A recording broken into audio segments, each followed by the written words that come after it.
Bienvenidos a la mesa número 23 del Foro de México que queremos. A nombre del Club Piso 51 y la Asociación de Exalumnos del ITAM, les agradecemos muchísimo su asistencia. Empezamos un poco tarde en virtud del gran entusiasmo que ha despertado el excelente panel que hoy nos honra con su presencia. Sin duda hay que agradecer la compañía del doctor Enrique Cabrero.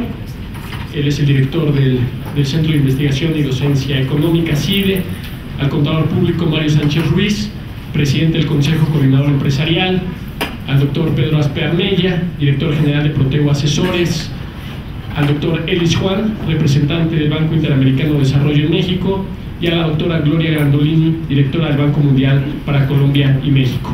El moderador de esta noche es Armando Chacón, y pues para todos ellos les pido un muy fuerte aplauso, por favor.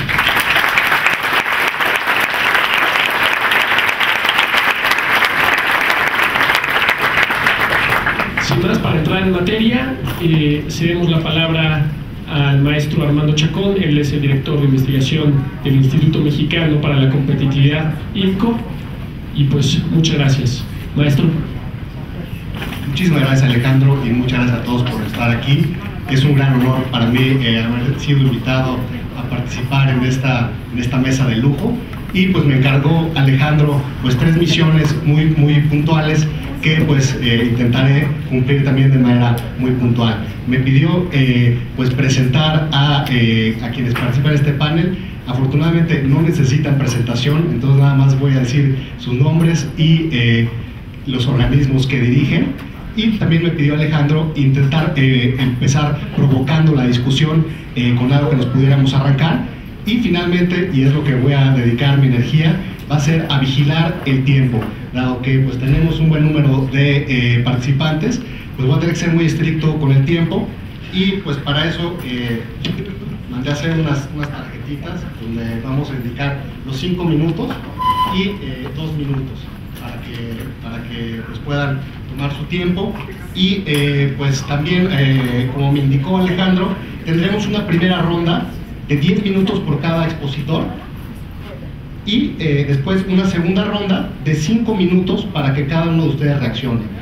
Sin embargo, en esta segunda etapa, pues si tienen una reacción que sea muy puntual, podemos aprovechar para que haya un mayor número de reacciones.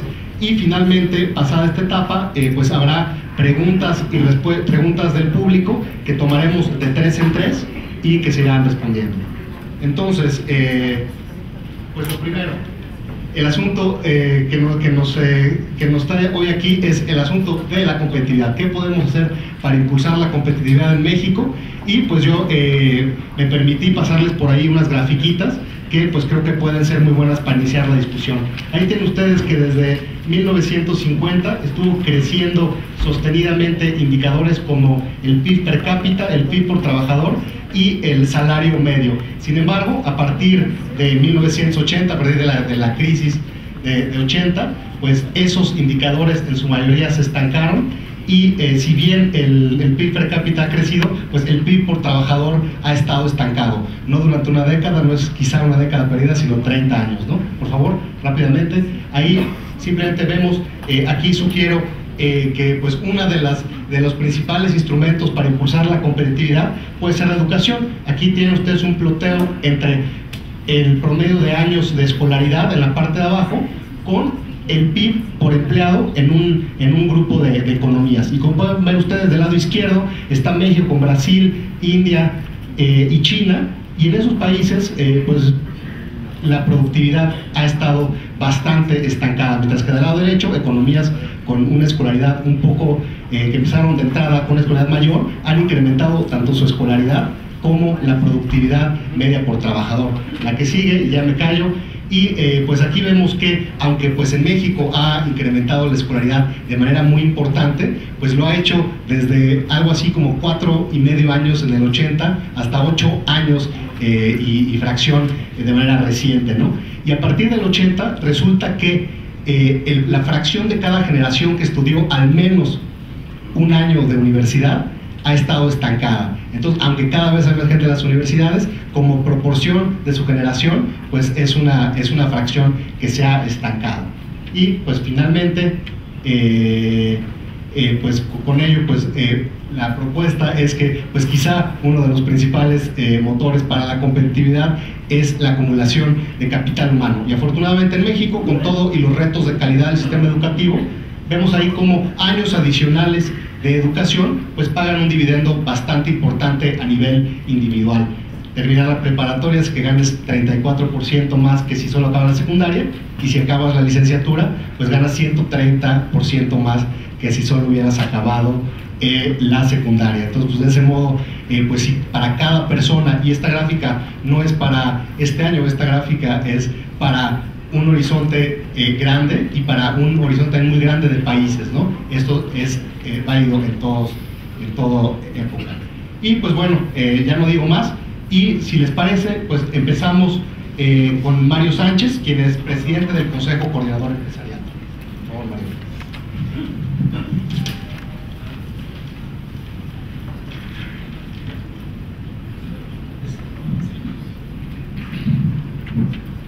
Bueno, muy buenas tardes y gracias por la invitación, Alberto Cinta. Bueno, y la verdad que estar ante estos personajes que dominan los temas económicos, pues la verdad que me hacen sentir un poquito chiquito, pero sin embargo voy a platicarles lo que me toca vivir a mí desde el Consejo Coordinador Empresarial y del sector empresarial, obviamente. ¿Qué es la competitividad? La competitividad, y eso lo define muy bien el INCO, es precisamente la capacidad que tiene un país para poder atraer inversión y talento, y aparte, no más de atraerla, sino poderla retener. Y eso es lo que en nuestro país desgraciadamente no lo hemos podido hacer. O sea, mucho del talento que se genera en nuestro país lo estamos exportando por no darles oportunidades. ¿Y esto por qué se da? Yo creo que una parte importante, yo lo quisiera separar a lo mejor en tres grandes vertientes. Una es la confianza, y dentro de la confianza tenemos que hablar de la percepción.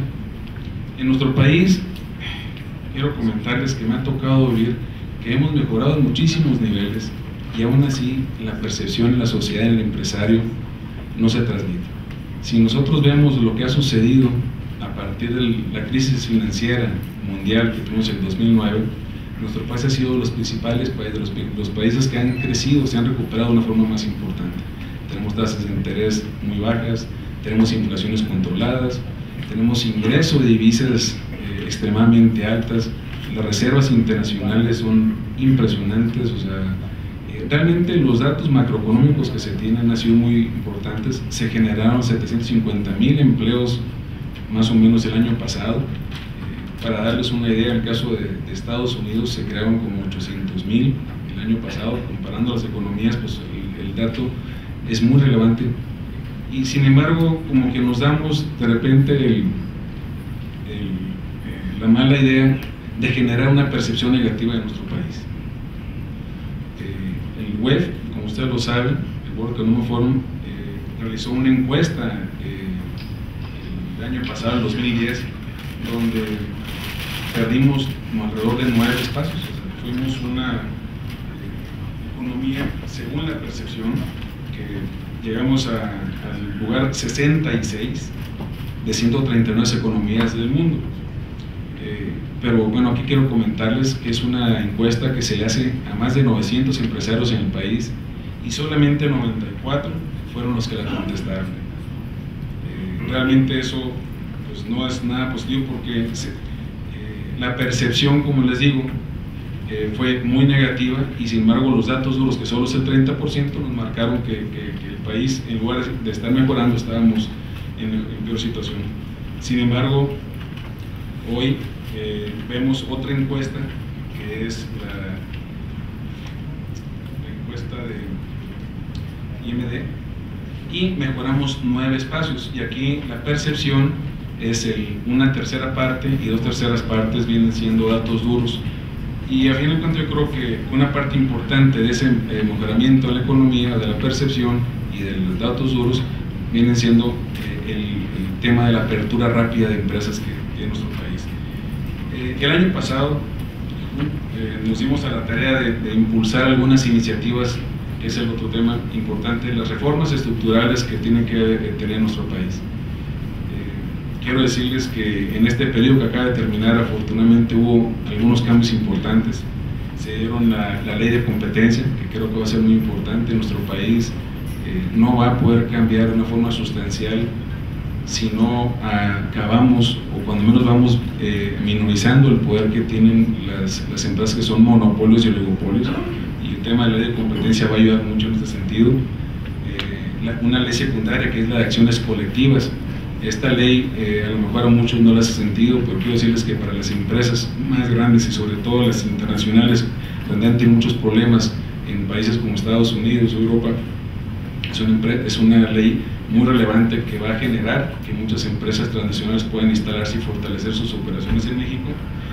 Y la otra es la reforma constitucional en materia de amparo. Esto fue lo que pudimos lograr en esta sesión, en este periodo que acaba de terminar. Sin embargo, quedaron en el tintero reformas tan importantes como la ley laboral, como el Estado de Derecho, en cuanto a la ley de seguridad nacional. Quedaron pendientes una que es muy importante para la generación de inversión y de generación de empleo, que es las acciones público-privadas.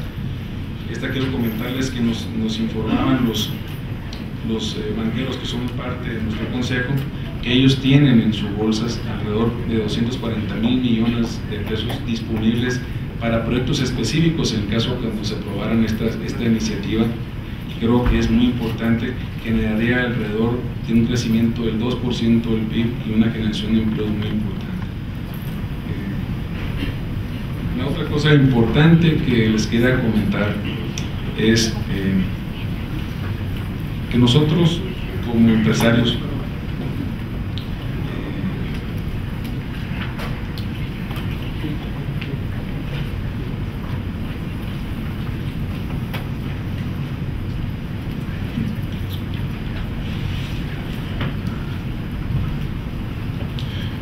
creemos que tenemos que impulsar muy duro lo que es la reforma del Estado.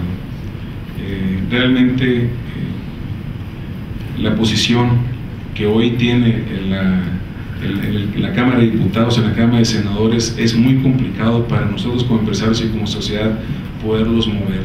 O sea, les podemos enseñar, hemos tenido foros innumerables veces en el tema laboral, ni se diga, en el tema fiscal, pero a la hora que se sientan ellos y están discutiendo y analizando cuál ley van a aprobar, no van a aprobar, realmente los lleva más bien los intereses del grupo, los intereses de partido, lejos que los intereses que la sociedad requiere. Entonces, por eso es muy importante y nosotros vamos a impulsar. Parece que hay algunas propuestas importantes por parte de consensos importantes por parte de los diputados y senadores en cuanto a algunas modificaciones a la ley del Estado de Derecho. Esperemos que esto realmente le dé el poder a la sociedad y no a los partidos políticos como está. Pues muchas gracias, nos regalaste 3 minutos que pues usaremos bien posteriormente.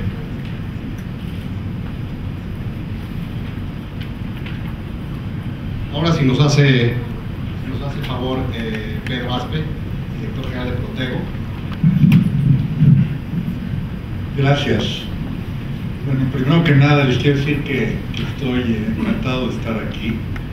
Cuando me invitaron me dio mucho gusto, sobre todo porque Javier Beristain fue alguien muy importante para México, muy importante sin duda para la vida de mi alma mater, del ITAM, pero también muy importante para la vida de varios de sus estudiantes. Yo fui uno de los primeros estudiantes que tuvo Javier, tuve la suerte que fui maestro en 2 materias y después me tocó trabajar con él en servicios escolares. Después me tocó trabajar con él cuando fundamos el Departamento de Economía de tiempo completo, con profesores de tiempo completo en el ITAM. Y luego en la vida pública también me tocó coincidir con Javier en los años difíciles de las inflaciones altas. Y él era el secretario de Finanzas del DF, yo era el secretario de Hacienda, y pues teníamos que discutir muchas cosas juntos. Y siempre aprendí de Javier tres cosas. Uno, su decencia, los principios claros de ética, de compromiso, de valores sustanciales, que sin ellos realmente las sociedades a la larga no avanzan y las personas menos. Luego, segundo, el ánimo de la tolerancia.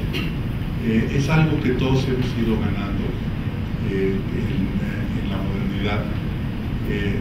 Digamos, muy distinto hace 40 años que hace 20. Hoy el respeto a lo desigual, el respeto a la diversidad de género, religión, costumbres, educación, todo eso Javier siempre la tuvo como un ser muy civilizado. Y luego la tercera, que es la más relevante para la plática del día de hoy, que es tratar siempre de tratar de encontrar los puntos en común, porque si no encuentras los puntos en común y no hay acuerdo, y si no hay acuerdo no avanzas. Pues Javier en eso era verdaderamente, que en ocasiones hasta sentía más esposo, así, y sentía que Javier hasta de repente decía, ¿y ahora qué le pasa a mi cuate, a mi maestro, a mi amigo, que se vuelve demasiado tolerante al discutir este tema? Y es que estaba buscando las búsquedas eternas del consenso que lograba Javier. Entonces, pues eso siempre es un gusto, juntarte con un grupo de gentes que nos unen en común el respeto, la admiración y el cariño por Javier y por Marilena y Paco, que están aquí con nosotros, y eso ya es una razón suficiente para estar contento. Estaba tratando de preparar qué iba a decir el domingo antepasado y el pasado, con esto de que trabajo una demasiada entre semana y luego hay que dedicarle el máximo de tiempo posible a los hijos y ahora a los nietos.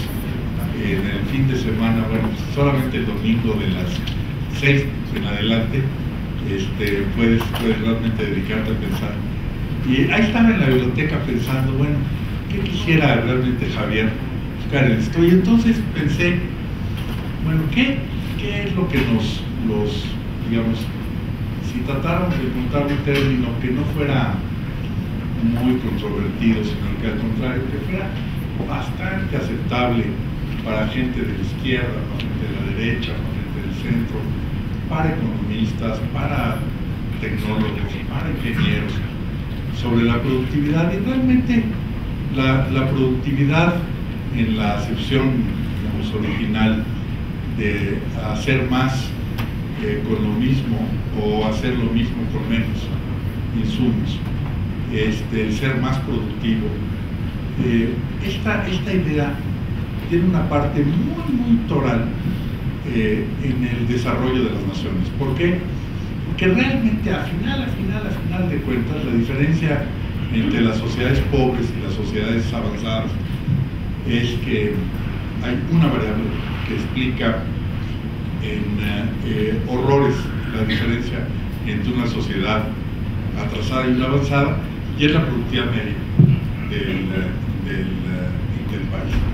Y la verdad, como nos mostraban las gráficas de acuerdo, la verdad es que en América Latina, con la enorme excepción de Chile y el resto de las economías, traemos un estancamiento bastante fuerte en el crecimiento de la productividad.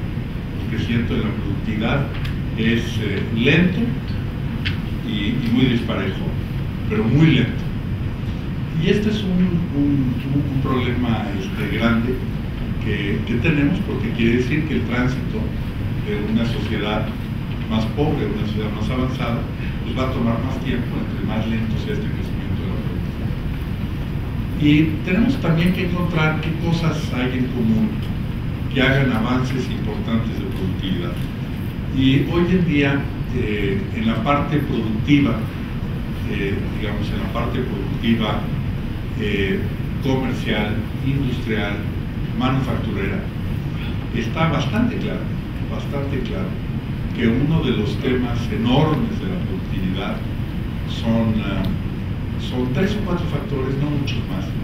Y quisiera hacer un recuento rápido en estos 7 minutos que tengo para presentar 5 o 6 ideas en 5 o 6 minutos. Primera idea, entonces yo empezaría por decir, a ver, Pedro, déjame el sector agropecuario de lado, porque es un sector importantísimo en la economía mexicana, pero con una problemática muy especial. Vayámonos a la parte digamos, más de industria, manufactura y comercio. Y de esta parte importante que explica alrededor de 2/3 partes del producto, de esta parte, imagínate que yo te pidiera que me rankearas los sectores por la productividad media. ¿Cómo saldrían los sectores por productividad media? Bueno, si yo pongo hasta, para empezar del menos competitivo al más competitivo, yo diría que posiblemente me puedo equivocar en 1 o 2 rangos, pero la idea es más o menos esta. Dices, bueno, la productividad media, y la voy a comparar con quién, bueno, con la media de países desarrollados, para tener una vara. Bueno, pues si pongo en una vara, pues la producción de gas es de lo más productivo en México, la segunda es la producción de petróleo, la tercera es refinación, la cuarta era electricidad, pero ahora ya pasó al lugar 8, porque ya dejó de estar con nosotros Compañía de Luz, que tenía obviamente el gran honor de tener la productividad más baja de todo tipo, media, marginal, por trabajador, por unidad de capital, la que quiera. Entonces, ahí ya me murieron un poco esto afortunadamente. Pero entonces decíamos, es gas, petróleo, refinación. La cuarta, por supuesto, es un primor, los correos. La quinta es autobuses urbanos. La sexta es autobuses foráneos. Después tiene que venir, creo que viene electricidad, ahí sí ya, porque al quitarse Compañía de Luz, la CFE es mucho más productiva, o digamos, pongámoslo al revés, mucho menos improductiva que la CFE, digamos que la Compañía de Luz, entonces ha subido como al 7º lugar. Luego tienes el sector aéreo, que es de los malitos, como en el 8º, y luego en el 9º creo que está farmacéutica, más o menos. Entonces tú dices, bueno, ¿qué tienen en común? Todos estos están rankeados de la más baja productividad. Por cierto, el gas tiene 2 problemas. Uno es que lo produce Pemex, que no, cañón. Y luego el segundo es que además ahora el narco te apaña cada rato, se roban las cosas que hacen los redes. Entonces, la combinación, antes estaba en el tercero de su cuerpo, el primero de los manos. Bien, ahora vamos a suponer que hacemos un segundo ranking. Vamos a hacer un segundo ranking de sectores que no están expuestos nada a la competencia, ni pública ni privada. Bueno, entonces hacemos un ranking, olvidamos el primero, ya se me olvidó. Ahora voy por el segundo, y vamos a hacer el segundo ranking que no tenga nada de exposición a eso. Bueno, pues tienes gas, tienes petróleo, tienes refinación, tienes correos, ¿no es cierto? ¿Por qué? Porque esos y electricidad simplemente no está permitido competir, ni el sector público ni el privado. Están totalmente cerrados, expuestos a inversión nacional y extranjera, pública y privada. Esto cañón. Ya llevamos 5. Y luego dices, ¿cuáles son los siguientes? Pues los siguientes son los que tienen 2 concesiones y todas las trabas. Entonces dices, por ejemplo, telefonía fija, no está abierto a inversión extranjera, chirrión, pues tienes ahí eso. Y luego tienes autobuses foráneos y autobuses urbanos. ¿Cómo? Nada más falta. Imagínense ustedes tener inversión extranjera en el sector transporte tan importante como los camiones. ¡Qué barbaridad! Entonces eso tampoco está.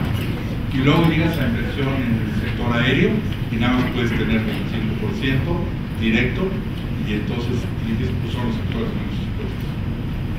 Dices, madre santa. Y ahí está el segundo rango. Y luego vas a la tercera idea y dices, ¿no te ocurre que hay una correlación medio más o menos grande de tu primera lista con la segunda? Y dices, sí, caliente, por ahí va. Es la tercera idea, esa sí es de Pitágoras, ¿no? Bueno, Entonces vamos con la cuarta.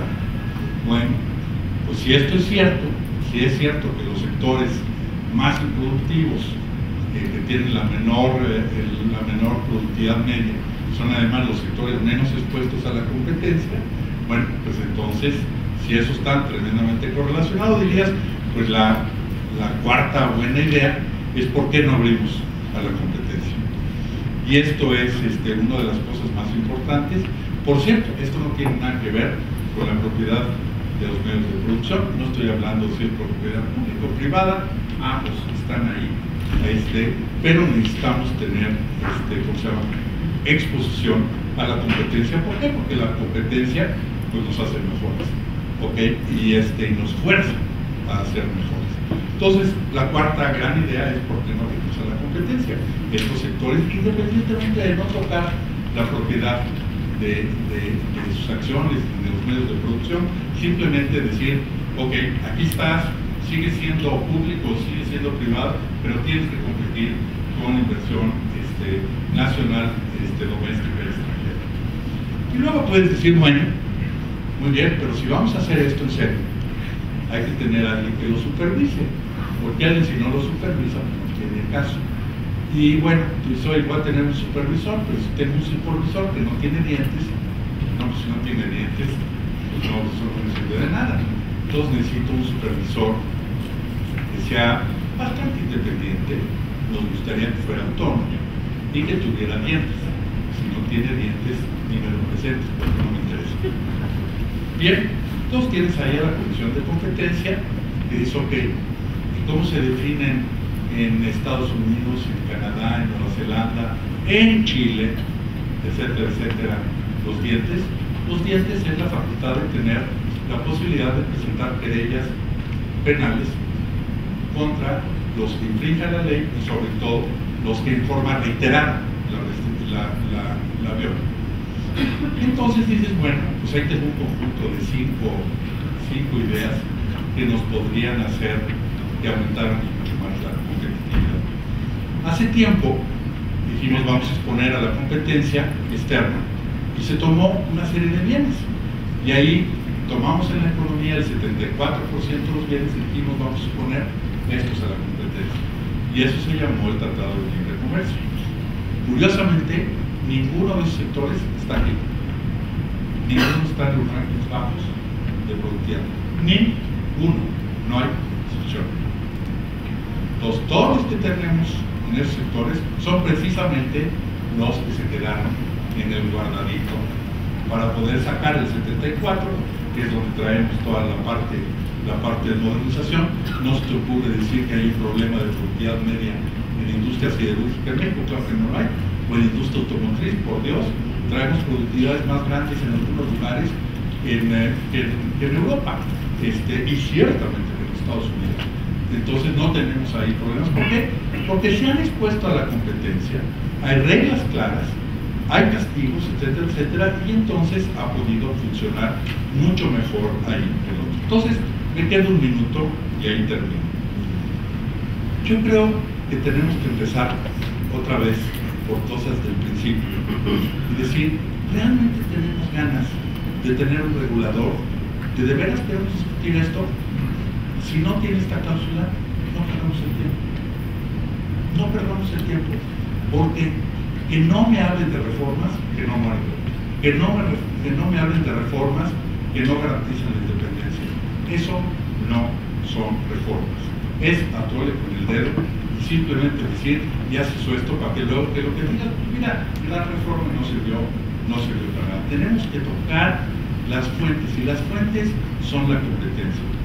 Y esto de la competencia se aplica para los sectores productivos como también se aplica para la política. Y recuerden ustedes cuáles eran los contenidos de exposure a la competencia de la primera ley electoral que nos permitió transitar hacia la democracia. Y es igualito en la economía. Queremos cosas que muerdan, cosas de sustancias. Y el otro no perdamos el tiempo. Para el otro es mucho mejor teatro en otras áreas, no en esto. Yo con eso termino y después me gustaría comentar, antes que alguien me lo pregunte, oiga, lleva usted como 5 años en el sector aéreo y todavía está en el octavo lugar, sí están todavía en el octavo lugar, pero mejoramos del quinto al octavo con la desaparición súbita de algún competidor panzón, pero necesitamos todavía crecer más la productividad. Para allá vamos. El chiste es que nos dejen competir, el que tenga más saliva que trague más pinole. Como tesorero de...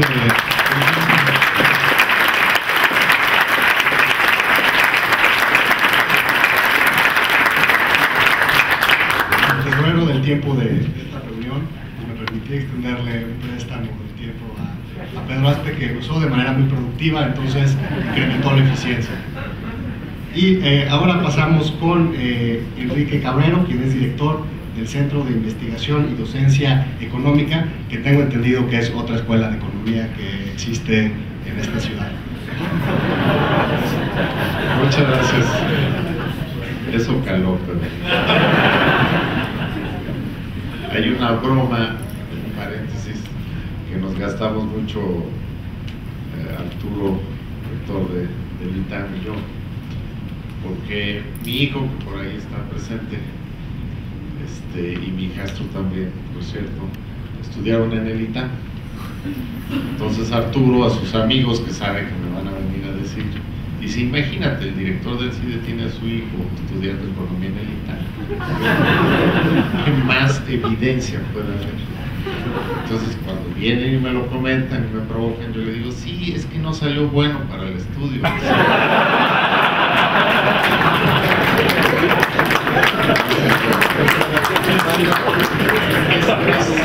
Yo diría que es el ejemplo de una sana competencia. Justamente hablando de eso, porque las dos instituciones sacamos lo mejor de nosotros y eso le hace bien. Bueno, pues muchas gracias por la invitación. Igual me siento muy contento de estar aquí con todos ustedes. Me encanta hacer esto también vinculado a la memoria de nuestro amigo Javier Beristain, a quien seguimos extrañando mucho y lo seguiremos extrañando por mucho tiempo, pero qué bueno que su legado, sus ideas y su empuje dan lugar a todo esto, así es de que pues estamos muy contentos de estar aquí. Bueno, yo quisiera, en torno al tema de la competitividad, hacer una derivación a un aspecto, que es un aspecto que yo me he dedicado a estudiar y que no siempre es el que más está en la agenda de discusión. Y yo pues aprovecho siempre estos foros del tema de competitividad para traer uno de los temas que no están discutidos. Cuando nosotros analizamos qué ha pasado con algunos países que tuvieron un avance impresionante en términos de competitividad en los últimos 20, 30 años, entonces siempre tendemos a pensar que su gobierno federal o su gobierno nacional lo hizo mejor. Seguramente hay parte de eso.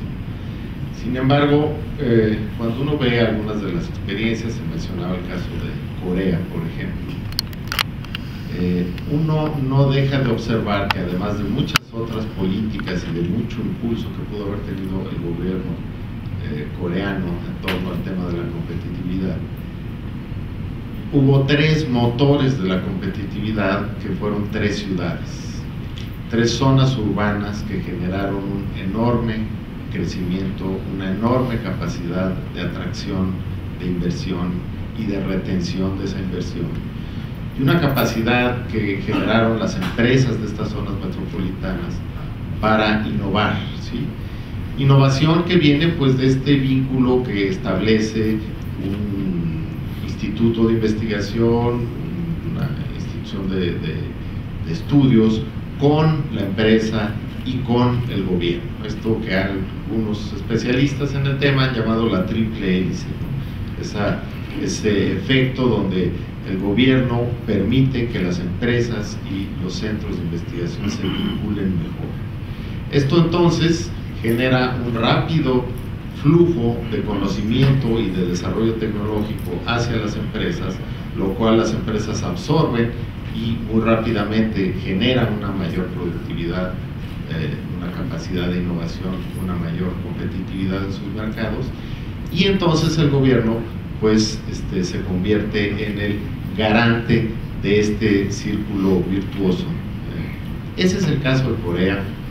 Incluso si nos vamos a casos muy diferentes, ¿no? Por ejemplo, Finlandia. Finlandia hasta hace 30 años todavía o menos era un país que fundamentalmente tenía industria forestal, ¿sí? No había demasiadas cosas aparte de la industria forestal. En muy pocos años se genera una reconversión industrial de llamar la atención. Y cuando uno trata de reproducir esa historia de éxito finlandesa que penetra el mundo con su industria en los servicios de telefonía celular, etcétera, pues uno encuentra que también se dio un circuito parecido al que mencionábamos de Corea. En toda la zona metropolitana de Helsinki se establece un corredor de nuevas empresas de alta tecnología que, vinculadas a centros de investigación y acompañadas por el gobierno, en relativamente pocos años desarrollan un perfil económico muy diferente del país. Algunos ejemplos parecidos en Irlanda, en otros lugares. Entonces, pareciera que siempre atrás de una historia de éxito de un país, más que encontrar sabiduría en las políticas públicas del gobierno central, que sí las podemos encontrar, además lo que es muy importante es que encontramos a estos motores de la competitividad, que son las ciudades. Incluso hay toda una discusión que hoy se lleva a cabo, donde se dice, bueno, pues el mundo global finalmente lo que es un gran tejido que abarca la totalidad de las economías, pero ese tejido está anudado a través de ciudades, ya no tanto de países, aunque son importantes las políticas nacionales, pero el dinamismo realmente lo impregnan las regiones y las ciudades y las localidades. Entonces, eso nos permite ir teniendo otra visión complementaria a la que tradicionalmente hemos tenido sobre el tema de la competitividad y decir, bueno, entonces posiblemente lo que necesitamos, además de políticas nacionales que sirvan, que permitan acabar con monopolios, que permitan generar dinamismo económico, bueno, luego necesitamos el clic final, y ese clic final es muy difícil que lo hagan los gobiernos nacionales, porque ese es el momento donde la empresa se pone de acuerdo con los centros de investigación y apoyados por el gobierno. ¿Qué gobierno? Pues el gobierno regional, el gobierno local. Es muy difícil que eso lo haga el gobierno nacional. Entonces, esas conexiones que generan crecimiento, que generan corredores de inversión, de nueva tecnología, de nuevas aplicaciones, que de pronto son el éxito de muchos países, es lo que nosotros realmente extrañamos mucho para el caso mexicano y de muchos otros países. Uno de los ejemplos es el caso europeo. Hay una zona, digamos, de un gran futuro, de una gran inversión, que va desde Frankfurt en Alemania, pasando por Lyon en Francia, por Milán en Italia y por Barcelona en España. Todo ese corredor, que le llaman la banana, ¿verdad?, por la forma que adquiere ese corredor, es el corredor donde se está captando una gran inversión en nuevas tecnologías, en nuevos productos, en nuevos servicios, que es la zona que se considera que realmente va a ser de mayor crecimiento y que va a irradiar, digamos, este crecimiento a otras regiones. Y cuando uno habla de ese proyecto y se pregunta de ese proyecto, en realidad fueron 4 ciudades las que construyeron este proyecto. No fueron 4 gobiernos nacionales, no fue la Unión Europea. En realidad fueron 4 ciudades que interactuaron y que fueron entonces encontrando complementariedad en sus acciones de captación de inversión y en los centros de tecnología científicos que iban en torno a eso, y la formación de capital humano que también pudiera complementar ese proyecto. Entonces resulta que las regiones importan y las ciudades importan mucho. Hay quien, incluso como mi colega Hugo Pipitone del CIDE, que es un investigador que es más bien ermitaño y historiador, y que más bien parece un viejo investigador de un monasterio italiano de hace muchos siglos, ¿verdad? En sus últimas publicaciones sale y dice: ya entendí, las ciudades ahora juegan el mismo papel que jugaban en la Edad Media. Como una gran provocación, pero que es una provocación muy interesante, porque cuando uno se pone a pensar, efectivamente, las ciudades están siendo la concentración de los bienes de producción. La tecnología ha cambiado, ya no es necesario las grandes infraestructuras previas como las tuvo en su momento Monterrey para que pudiera ser posible la inversión, o la Ciudad de México, Guadalajara. No, ahora el dinamismo de la inversión y del desarrollo pasa por otros parámetros mucho más flexibles, y eso le da oportunidad a muchas ciudades medias incluso de posicionarse muy rápidamente en sectores de punta, ¿no? Lo tenemos ahora, lo vemos en el caso de Aguascalientes, lo vemos en el caso de Querétaro, que está en la industria aeronáutica, espacial, en fin, y todo esto va a una gran velocidad. Problema para que esto no detenga el desarrollo y la competitividad de México, pues tenemos gobiernos regionales y locales muy desprovistos de el diseño institucional que permita que atiendan este tipo de agendas. Cuando uno platica con colegas de otros países, y aquí nos acompañan colegas de otros países que seguramente les llamará mucho la atención desde el primer día que llegaron a México, que aquí un gobierno local dura 3 años y no se puede reelegir.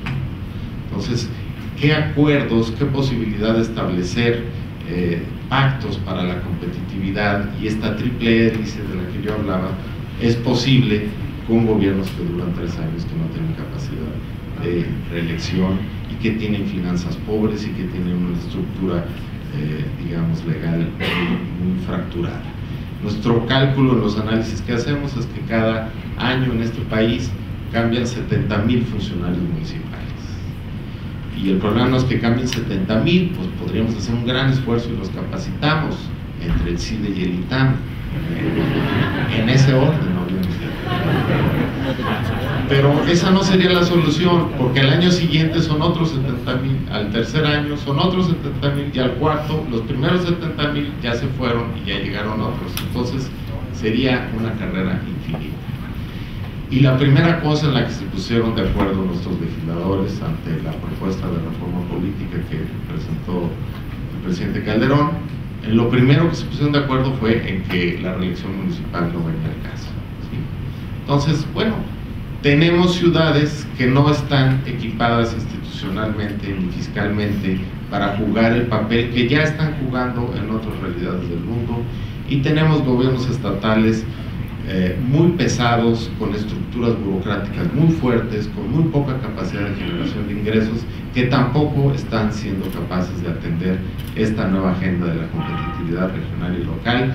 Y sin esa agenda tenemos un cuello de botella enorme que nos está también retrasando seguramente en el crecimiento y la competitividad. Muchas gracias, y ya en la segunda vuelta retomaremos.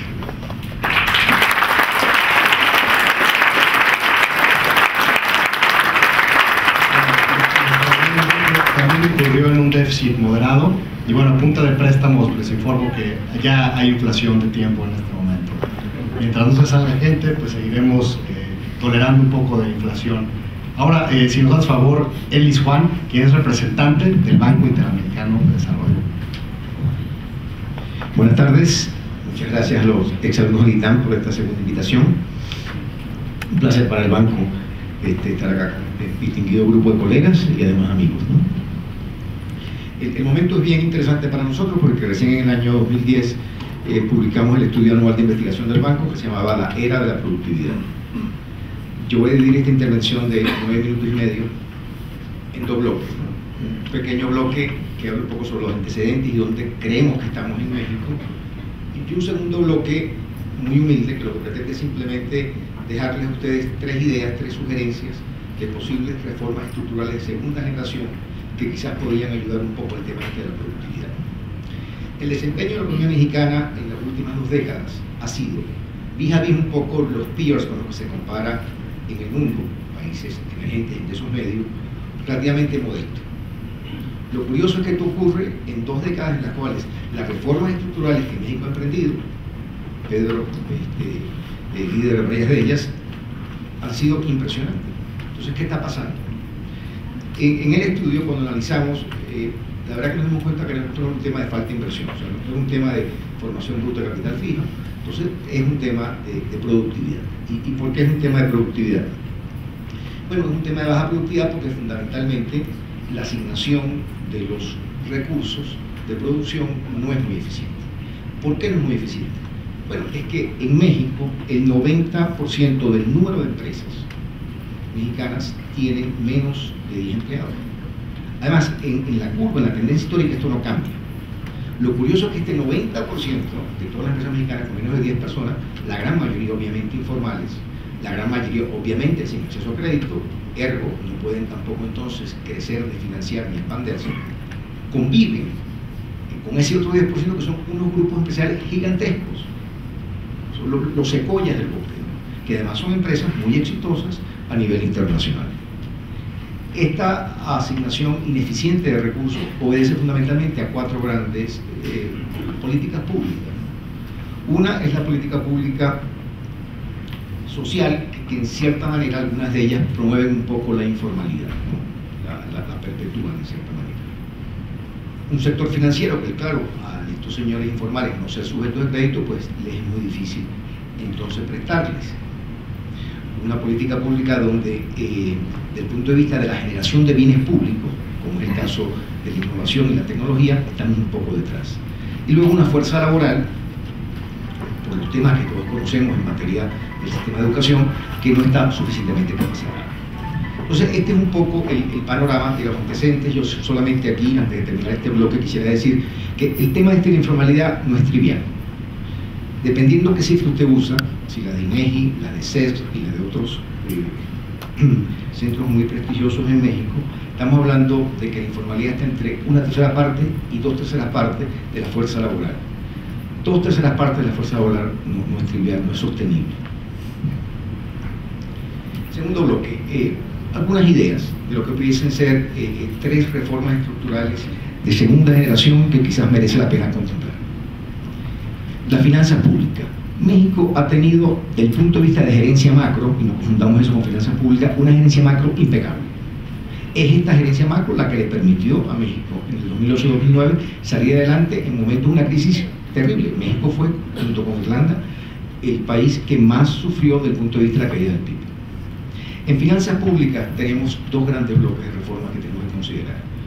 Una es del lado de los ingresos. Los ingresos siguen siendo relativamente pequeños en relación a nuestros peers en Latinoamérica, ¿no? Cuando otros países están recaudando entre el 16, 17, el 20% del PIB en impuestos, todavía México está en el 10%.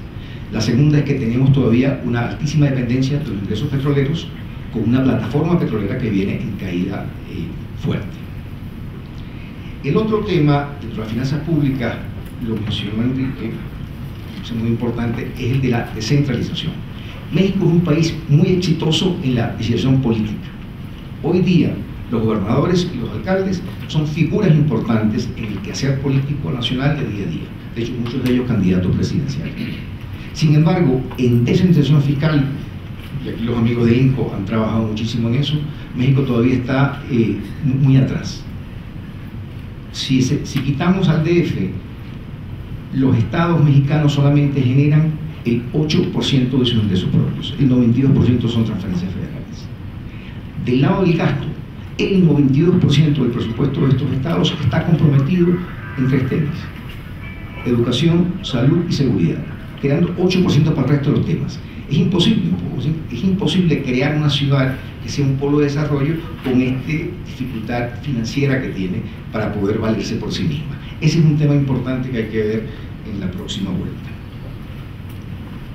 La segunda batería de reformas estructurales que yo mencionaría es la que están vinculadas con los mercados laborales y la protección social. El tema de tener cobertura universal de salud, todo el mundo, pero solamente ser financiada por los formales, crea unos incentivos muy perversos al tema de la informalidad. Yo creo que es hora de comenzar a pensar en un acceso al sistema de seguridad social para todo el mundo que pueda ser financiado con nuevos impuestos, de manera de que podamos formalizar a todos estos informales y que puedan algunos de ellos eventualmente ser sujetos de crédito, y que entonces no haya un universo de 90% de empresas con menos de 10 personas, sino que estas empresas comiencen entonces a juntarse y comiencen a crecer. Y la otra que va junto con ella es el tema de flexibilidad del mercado laboral. Todos los que manejamos recursos humanos en México sabemos lo difícil y lo engorroso que es contratar y despedir. La tercera batería de reformas estructurales de segunda generación son las que tienen que ver con la producción de bienes y servicios. No solamente la que tiene que ver con producción de bienes y servicios privados, sino la que tiene que ver con producción de bienes y servicios también en este momento en manos del Estado. Y yo ahí me voy a atrever, con la venia de todos ustedes, y con muchísima pena, pero a decirles que la verdad, el sector energético, todo lo que es el tema de petróleo, gas y electricidad, hay que revisarlo. Hay que revisarlo. Es imposible que otros países hayan utilizado esta industria como el eje, como el ancla, como el pilar de la política industrial y que nosotros no podamos. Y les voy a dar simplemente esta cita. La industria petrolera, del punto de vista de lo que son las compras de la industria petrolera, las compras globales. En Noruega, las compras globales de la industria petrolera son el 90% locales. En Inglaterra son el 68% locales. En Brasil, que comenzó hace muy poco, son casi 50% locales. En México, cuando hicimos el análisis en el año 2009, para un préstamo que tenemos con la FINSA para Pemex, esta cifra estaba alrededor del 21%. Es imposible no utilizar esto como una herramienta de política industrial. Y de igual manera yo creo que ahí la apertura y todas estas ideas que se han estado lanzando últimamente son ideas importantes de considerar. En ese mismo orden de ideas, la otra industria importantísima es la de tecnología y medios de comunicación. Y si no, observen lo que han hecho el resto del mundo con estas industrias. Para finalizar, yo creo que es muy importante un poco renovar el modelo. México tiene dos anclas muy grandes, el mercado interno y la exportación, sobre todo después de NAFTA. Yo creo que este segundo hay que revisarlo. Hay que revisar un poco este modelo de exportación y ver cómo podemos profundizarlo más. Es cierto que es muy difícil cuando uno está al lado del mercado de consumo masivo más importante del mundo y que lo va a seguir siendo en materia de consumo per cápita por muchos años, ¿no? Yo creo que es importante revisarlo. Y para cerrar, pareciese que los mercados emergentes están en un buen momento. Es el momento, es la hora de los mercados emergentes, están aumentando muchísimo su peso en todo el acontecer internacional. Sin ir muy lejos, si las cosas más o menos se consideran desde el punto de vista de tecnocracia, un mexicano va a ser considerado fuertemente para ser el próximo presidente del Fondo Monetario. Habrá muchos otros, pero ya está siendo considerado. Yo creo que son buenas noticias, ustedes están en un excelente momento. Yo creo que son 2, 3, 4 reformas, aunque simples es decir, difíciles de implementar, pero que de hacerlas van a mejorar mucho la productividad. Mucha suerte. Gracias.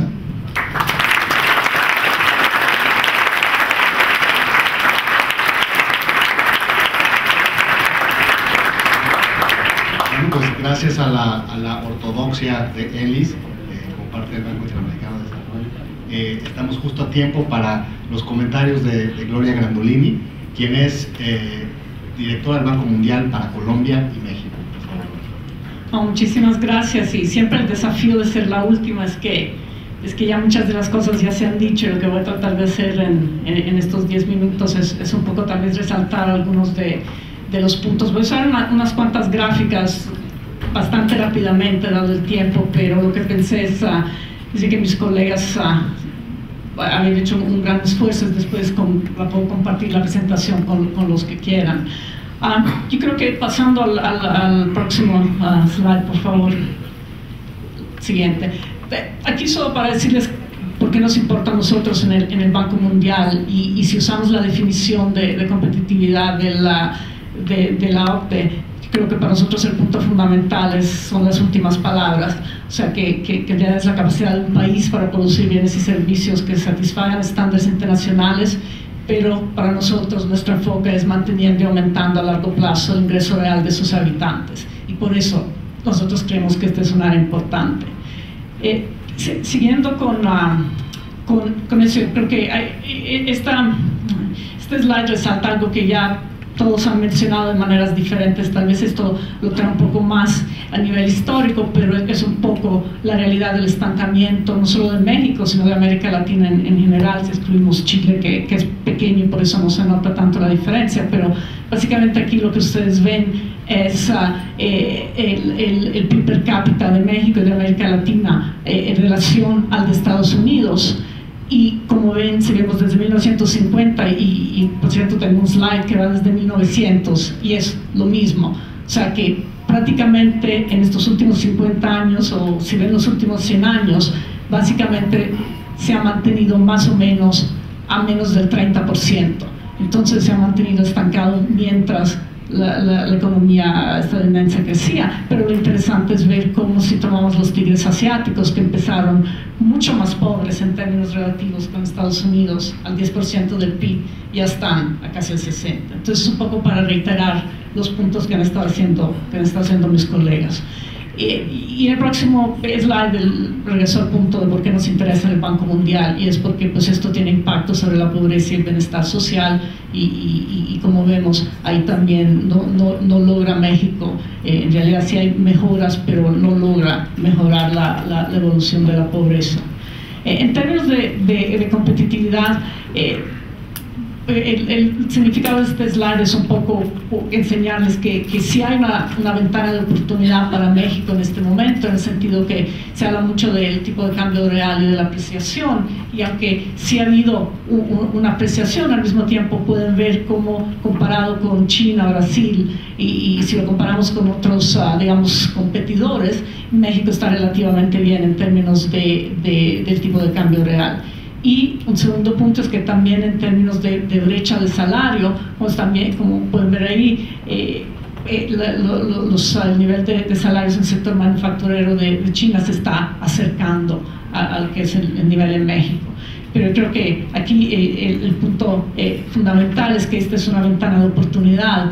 Pero siguiendo el próximo slide, realmente lo importante es que hay que ver más el largo plazo, y hay que ver que el punto fundamental, acá si comparamos el ranking del PIB per cápita con la competitividad global, y vemos que México es el puntito rojo ahí en medio.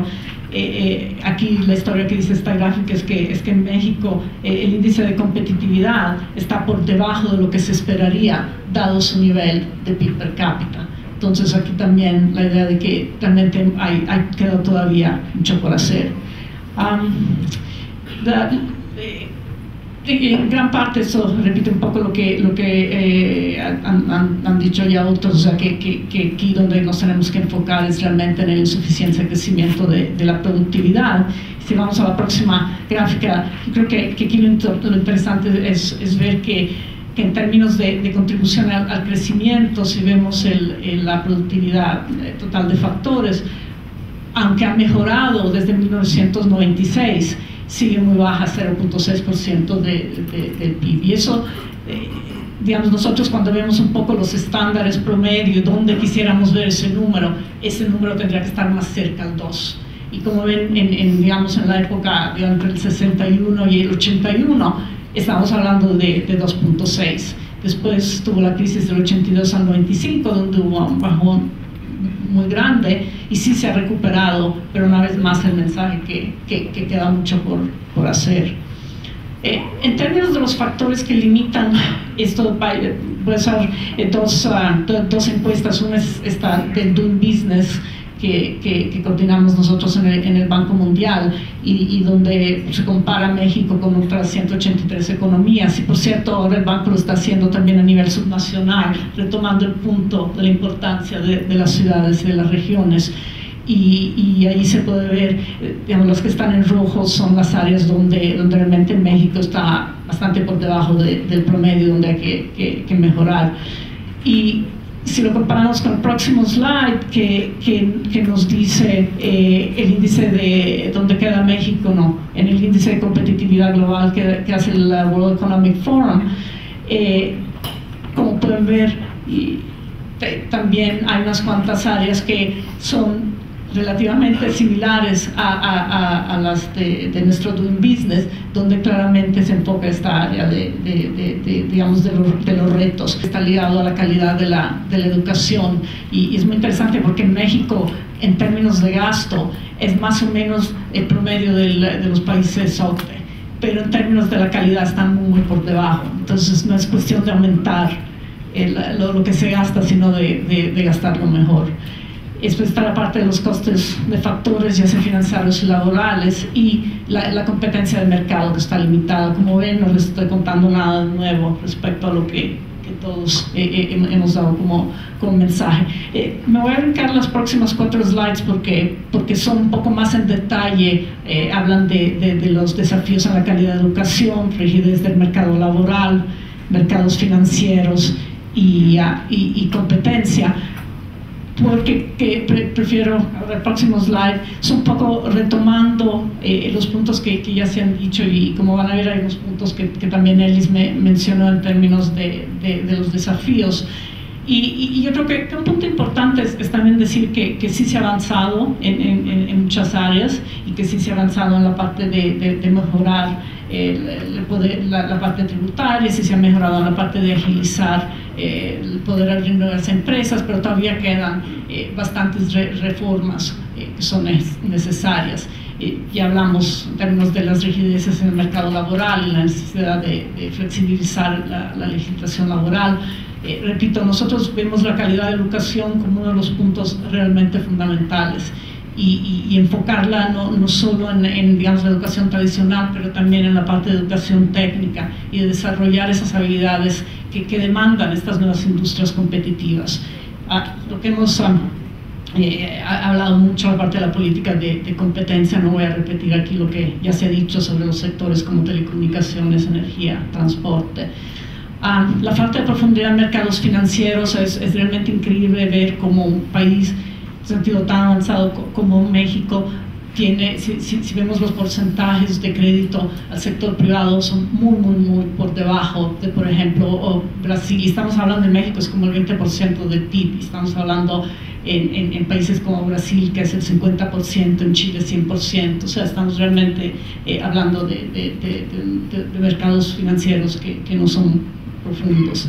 El ambiente de negocio es poco favorable, es un poco continuar con lo que ya se ha estado haciendo en términos de mejora regulatoria para emprender y para operar negocios.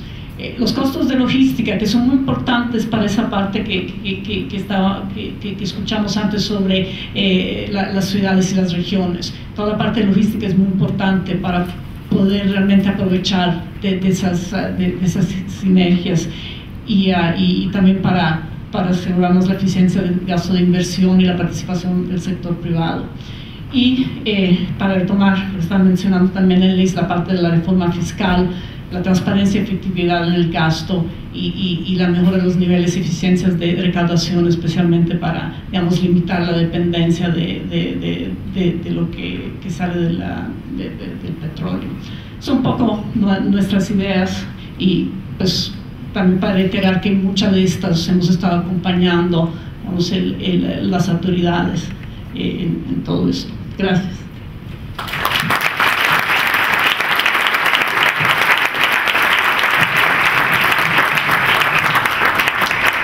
Muchas gracias, pues en verdad impecable el manejo del tiempo de los bancos internacionales. Y ahora vamos a la segunda ronda. Quizá podremos hablar de que, bueno, ya está el diagnóstico y ahora por dónde empezamos, ¿no? Y me parece que Pedro Aspa había amenazado ya con una segunda tanda de comentarios. Si les parece, empezamos por ahí. Nos ajustamos a 5 minutos para después poder empezar el diálogo con ustedes. Bien, yo quisiera hacer dos comentarios adicionales. Uno que mencionó Gloria de una manera muy clara, es la parte de educación. Esta es un tema absolutamente central, y es un tema en el cual, como bien lo dijo Gloria, el problema es que gastamos mucho más y tenemos la misma improductividad, la misma baja calidad. Entonces ya no es un problema de gasto, siempre se decía que no gastan suficiente, etcétera. Ya estamos gastando prácticamente con la media, y muy por encima, habíamos ajustado por nuestro PIB per cápita, estamos gastando más, y sin embargo ahí tenemos un problema claro. Lo que está sucediendo en Oaxaca el día de hoy es un ejemplo claro, donde tienes un aumento salarial muy por encima de la media del sector manufacturero, y un sindicato decide no tomarlo y irse a la huelga y dejar a 1.300.000 niños quién le va a importar eso, sin educación. Se decía que era antes porque era un gobierno de un partido, ahora ha entrado, ganó la elección un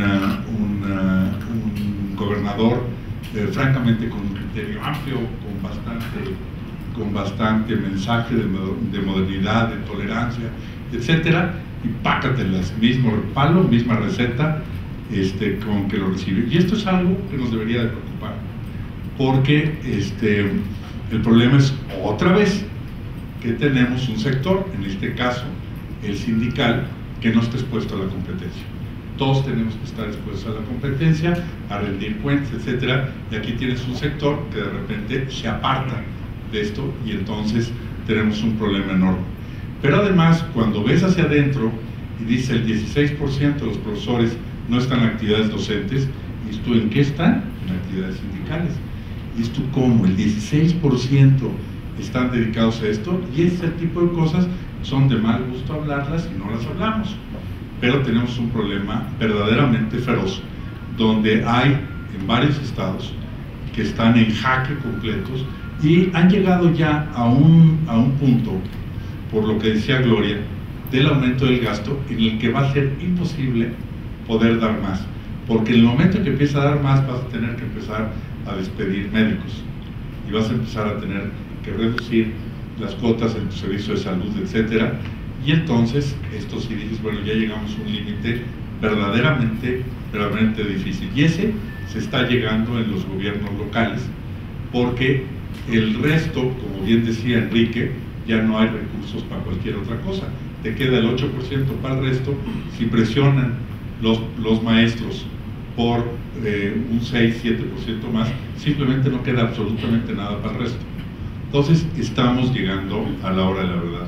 ¿En qué dos áreas creo que estamos llegando a la hora de la verdad? Estamos llegando a la hora de la verdad en la presión desmedida desde el punto de vista económico de las demandas educativas, de los sindicatos de educación, y en la producción de petróleo. La plataforma ha venido cayendo en forma crítica, y con el repunte económico podemos tener rápidamente problemas en las áreas de abastecimiento, etcétera, de petróleo. Y por el otro lado, en educación, no podemos seguir gastando la cantidad de recursos que se gastan, con los sueldos que se gastan, pero con la cantidad que se recibe. No puedes tener sueldos de primer mundo con productividad del quinto mundo. No da. Y eso, en lugar de ser una fuerza de modernización, de igualización de oportunidades, etcétera, está siendo precisamente un ancla que te está frenando el crecimiento, y estamos llegando ahí. Entonces, yo creo que educación es un tema toral, y por qué no decirlo, educación especialmente en el sector primario. Tenemos por último una situación de aberración única, en la cual tenemos dos negociaciones salariales montadas con interés compuesto. Tenemos la negociación federal del día 15 de mayo y tenemos sobre esa montada la negociación estatal. Al montar los dos, tenemos en los últimos 20 años un incremento salarial por encima de la inflación de alrededor del 6% anual. Hagan el 6% anual compuesto, no da. Y estamos llegando al punto donde cada vez que se presione más, y Oaxaca, veámoslo con mucho cuidado, si se llega a ceder eso, entonces, como es estatal y no reciben más recursos, se tendrá que empezar a despedir a médicos, etcétera, policías, etcétera, con un costo fenomenal en bienestar. Entonces, nos están llegando la hora en esas dos partes, pero yo creo que el más apremiante por el tamaño y la trascendencia es la educación. Como ustedes saben, no tenemos parámetros de medición, salvo uno que, por cierto, me tocó con enorme orgullo firmar, que fue el forzar vía el arreglo con la OECD, que tiene rango constitucional, por eso se tienen que hacer las pruebas PISA y se tienen que dar a conocer los resultados. Si no ha sido por eso, ni ese tenemos. Y en ese, les recuerdo, no nada más estamos en el último lugar de la OECD, sino que han entrado países como Turquía, etcétera, y seguimos cayendo por atrás de todos, ¿no es cierto? Entonces, ¿en qué momento va a decir la sociedad civil hasta aquí? Ahora sí ya no se puede seguir presionando, seguir empujando. Yo creo que ese límite estamos por llegar a él, y creo que debería de ser tema central en la próxima campaña presidencial.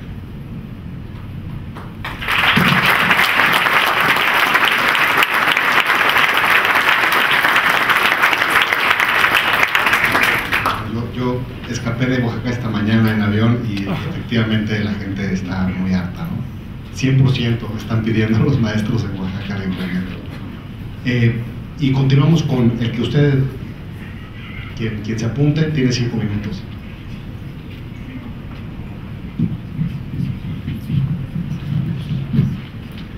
Bueno, pues yo coincido con todos ustedes en los temas que habrá que cambiar en nuestro país.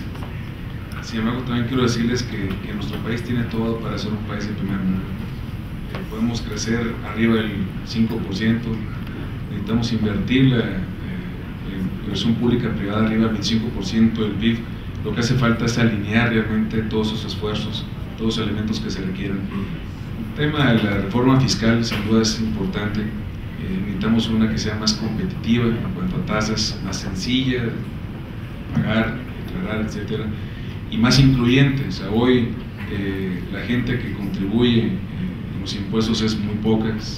Hablabas ahorita de que entre una tercera parte, 2 terceras partes, nosotros tenemos datos que son alrededor del 50% de la gente que está en comercio informal. Es muchísima la gente, pero la verdad que hay un tema que casi no se habla y que es igual o más importante que este. Realmente la forma en la que están distribuidos los ingresos fiscales. Si nos vemos y simplemente hacemos un análisis de hace muchísimos años hacia atrás, el presupuesto ha venido creciendo, sin embargo la proporción de hacia dónde van destinados los recursos es muy similar, y nuestro país es muy diferente al país que tenemos hace 10 años y 20 años. Hoy vemos que el presupuesto que se maneja, el PEF, para el sector agropecuario, que es sin duda muy importante, pero que no llega más allá del 10% del PIB y de la gente a la cual la atiende, pues tiene presupuestos pues, arriba de 300,000 millones de pesos, cuando el sector que atiende a las pymes, dígase la Secretaría de Economía, pues, maneja un presupuesto de 6,000 millones de pesos, y ahí estamos hablando que son más del 95% de las empresas del país. Entonces, sin duda, eso es un tema que se tiene que cambiar. Nosotros hemos propuesto en el Consejo Coordinador Empresarial bursatilizar las empresas de gobierno. Creemos que es muy importante.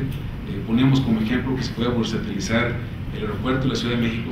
Esto lo que nos ayudaría es a generar que las empresas de gobierno sean más transparentes, sean más exitosas, y obviamente muy importante es que tuviera un gobierno corporativo el cual pudiera definir esos crecimientos que el país requiere, o las empresas paraestatales en su momento. Algo que es igual de importante es el crecimiento del mercado interno. Nuestro mercado interno realmente sigue siendo muy pequeño para el tamaño del país que tenemos. Hay alguna acción que le pedimos al gobierno y desde el año antepasado la tomó con responsabilidad, quiero reconocerlo aquí, es las compras de gobierno a las MIPYMES. Ha sido muy relevante el monto que se ha dado en estas acciones, pero creo que ahora que para poder nosotros hacer que el mercado interno crezca de una forma más robusta, es que esos productos que le vende las pymes al gobierno pues tengan un grado de integración nacional más elevado.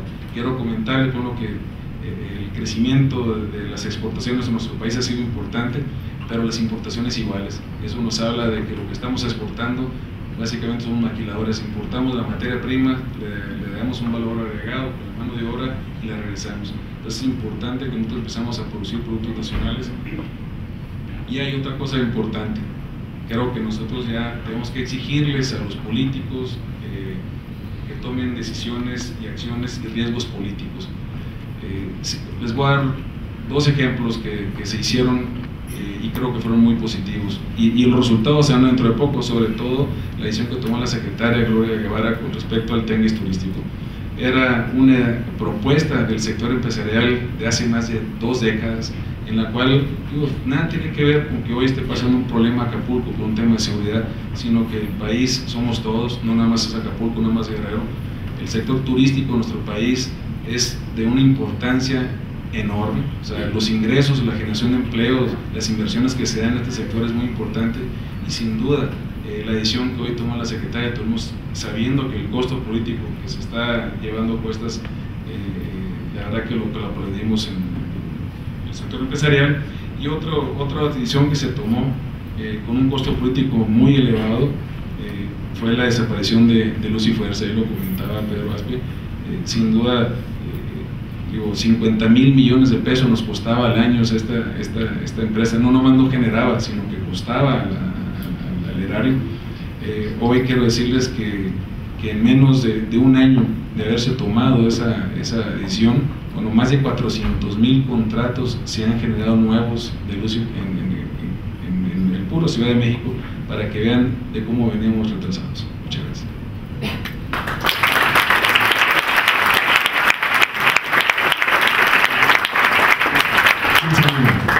5 minutos.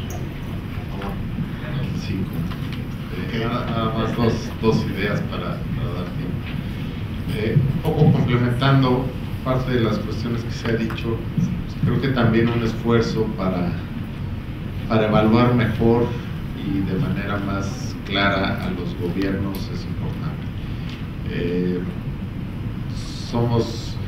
Lo que ha pasado con la apertura política, con la democratización del país, es que evidentemente pues hay una visión mucho más aguda, mucho más incisiva, mucho más crítica sobre el funcionamiento tanto del gobierno federal, estatales, municipales. Sin embargo, sí llega un momento en el que estamos un poco en una especie de carnaval de ideas, donde cualquiera afirma cualquier cosa y se cuestiona desde diversos puntos de vista. Creo que tenemos que ser más rigurosos como sociedad, como los medios de comunicación, las instituciones académicas. Estamos llamadas pues a imponer, a convencer sobre un método de evaluación del gobierno. Necesitamos más rangos de comparación, se ha hablado de muchas cosas, tenemos experiencias internacionales y tenemos también al interior del país la posibilidad de estar comparando. Esto que han hecho muchos países, que es crear, digamos, benchmark para el funcionamiento del gobierno. Creo que ya estamos en una urgente necesidad de construir eso. Ni siquiera tenemos todavía un sistema contable entre niveles de gobierno suficientemente compartido. Esto de la armonización contable apenas es un proceso que se está introduciendo. ¿Por qué es importante esto? Porque cuando nosotros tenemos ya una información mucho más clara de las estructuras de gobierno, de los costos de gobierno, ¿por qué una secretaría en un estado del país tiene el triple de personal que otra en otro estado para atender al mismo número de usuarios? ¿Por qué el costo de un servicio de salud es tan diferenciado tanto a nivel de regiones como de instituciones que lo imparten? Necesitamos, es una medida de competitividad. Evidentemente la competitividad también es un tema de gobierno, también es un tema que tenemos que tener capacidad de medir. Y esto nos ayuda a entonces crear lo que en otros países se han creado, estos, digamos, cuasimercados, donde las instituciones educativas o de salud que no demuestren un nivel de eficiencia y de cuidado de los recursos, pues entonces pasan por la báscula de los congresos en un esquema de presupuesto por resultados, ¿no? Tú tienes derecho a los recursos dependiendo de los resultados que generaste. Irnos aproximando a ese esquema es algo de lo cual se ha hablado desde hace ya varios años, pero que no hemos realmente logrado transmitirlo.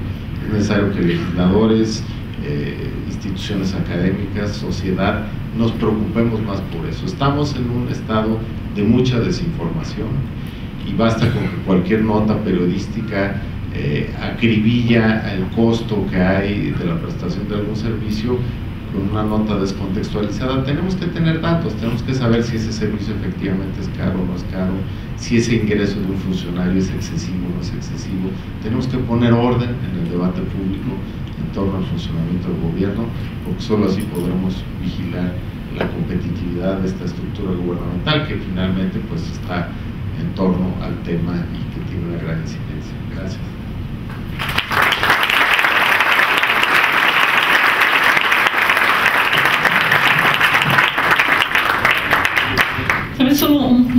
resaltar sobre la parte estatal y municipal, porque eso es algo que en la experiencia que nosotros hemos estado teniendo en el Banco Mundial globalmente y ahora empezando también en América Latina, es que es muy importante empezar a trabajar a ese nivel, por lo que se ha dicho, y es una cosa que tradicionalmente, por ejemplo, en México hemos trabajado con estados y municipios, pero muy ad hoc, muy en programas específicos.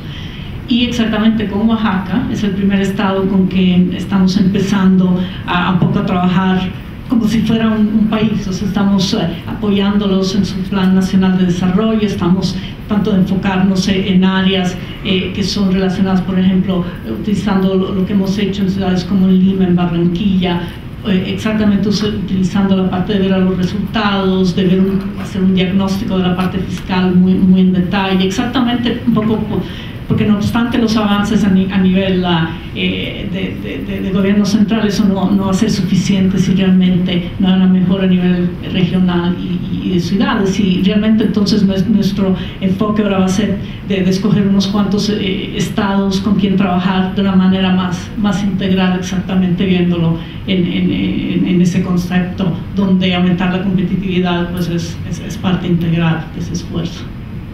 Gracias.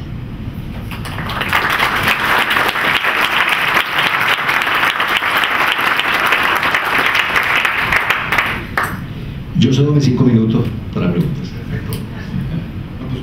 Muy generoso, Elis, muchas gracias. Y bueno, Alejandro Sanders, quien fue muy preciso en las instrucciones que me pasó, me pone aquí, pregunta al público, viva voz, y en mayúsculas me pone concretas. Me imagino que Sanders se refiere a la productividad del lenguaje y a que pues, nos saltemos, digamos, la parte discursiva, que aunque es muy hermosa, pues distrae el tiempo, ¿no? Entonces, preguntas concretas y pues quizá también eso llame a respuestas concretas y podamos tener pues un intercambio más fluido.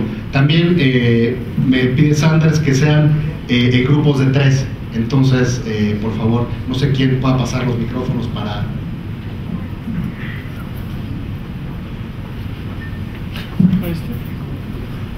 Gracias, muy buenas noches. Soy Hermida Valdés, exalumna de Relaciones Internacionales. Me gustaría preguntarle a los representantes de los bancos internacionales, la posición de México en el tema competitividad me parece muy relevante en el ámbito internacional y me gustaría que pudieran ampliar un poquito las experiencias de los bancos en países similares a México como economías emergentes, por ejemplo en el caso de Brasil, con el tema de las exportaciones y la protección de o el fomento de su industria local, en el caso de Colombia, por ejemplo, en planeación urbana, en el caso de Perú también, otros países de América Latina con a lo mejor inversiones en el tema de Estado de Derecho, justicia, infraestructura, pues también tienen probablemente algún ejemplo con China. Todos estos puntos coyunturales que son importantes para la competitividad, me encantaría que nos pudieran ofrecer un comparativo y cómo ven a México con respecto a esas experiencias exitosas que probablemente han tenido. Gracias.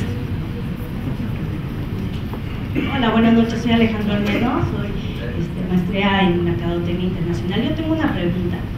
En un país donde desde hace 40 años las mismas personas son las mismas dueñas de México, donde del sexenio de Salinas de Gortari a la fecha solamente han surgido 2 nombres nuevos, el ingeniero Carlos Slim y el Chapo Guzmán. ¿Cómo le hace un país para que no haya competitividad, para que no haya monopolios cuando los mismos son los dueños de lo mismo? Gracias. Nada más, por favor. Sí, muy buenas noches. Leonardo Núñez González, cuarto semestre de Ciencia Política y Relaciones Internacionales del CIDE. Precisamente, muchas gracias. Precisamente como habían mencionado, el Producto Interno Bruto el Producto Interno Bruto de México está compuesto solamente de un 4.5% por la industria agropecuaria, cuando en Estados Unidos vemos que la mayor parte del ingreso es precisamente ese sector. Y si analizamos el arranque o el despegue de los tigres asiáticos, todos empezaron con una reforma en materia agropecuaria o en materia agrícola solamente. Entonces mi pregunta es, ¿México está haciendo lo correcto tratando de apuntar solamente al sector terciario como la fuente de productividad? Y otra pregunta en el mismo sentido: ¿qué debería hacer México? Porque ya vimos que está destinando mucho dinero al sector agropecuario y no hay resultados. ¿Qué debe hacer México en materia de productividad, en materia de reformas para incidir en este campo que debería ser importante para la producción nacional? Porque realmente ahora no tengo toda la información específica para todos los países, pero yo creo que el punto fundamental es que México sí ha estado mejorando, pero no tan rápidamente como otros.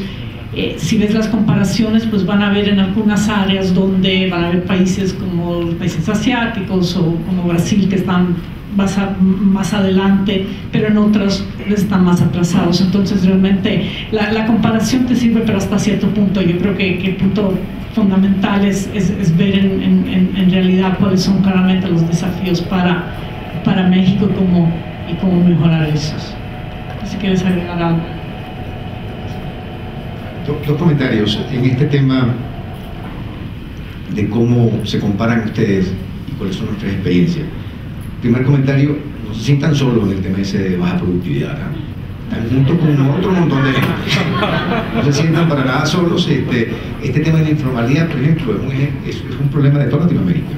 En el caso de Perú, en el caso de Venezuela, en el caso de Bolivia, las cifras son espantosas. Esto es un problema que tienen nuestras sociedades y que no es sostenible. El segundo comentario es que, a pesar de que uno puede comparar las cosas, realmente no hay tal cosa como un país igual al otro. O sea, las soluciones, un poco desde el punto de vista de productividad, son casi que trajes a la medida. Uno lo que más puede aspirar es a traerse ejemplos que han sido eficientes, ejemplos que han sido positivos en otras partes. Por ejemplo, me viene a la mente, en el caso de Chile, me viene a la mente todo el tema de lo que ha sido el tratamiento de infraestructura en Chile y el tratamiento que le han dado al sector privado, cómo se ha hecho una mancuerna realmente importante, cómo un país tan chiquitito ha logrado desarrollar una infraestructura de plataforma logística impresionante. O sea, estos señores exportan hoy salmón a los chinos, o sea, bien interesante. Entonces, ese es un ejemplo bueno.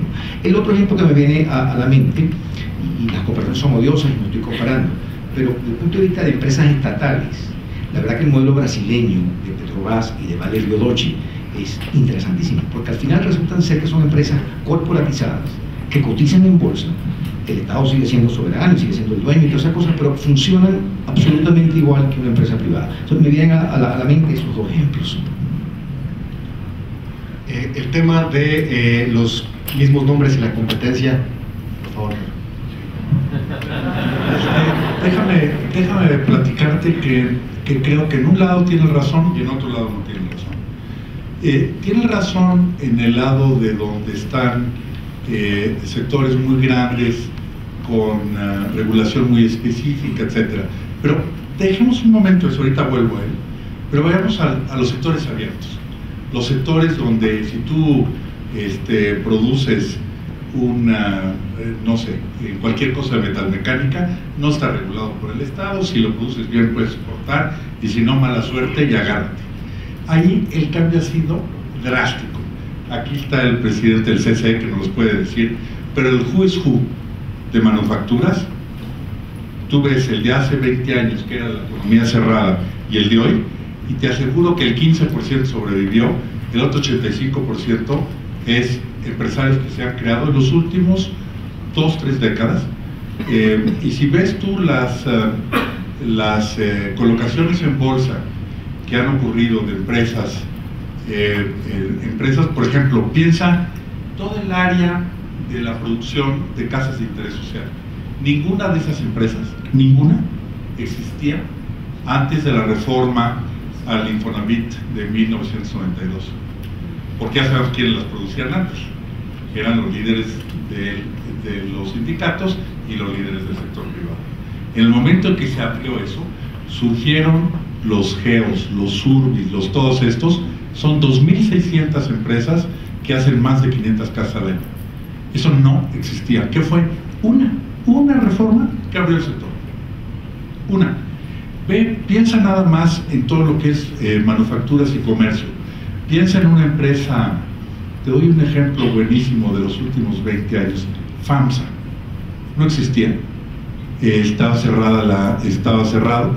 Se creó Esto, un empresario que no tuvo la suerte que tuvimos muchos, que no había terminado más que la primaria, y que vio venir que con la apertura surgían unas oportunidades enormes, y de repente lo tienes ahí en Monterrey. No figuraba entre la lista de los 100 empresarios más importantes.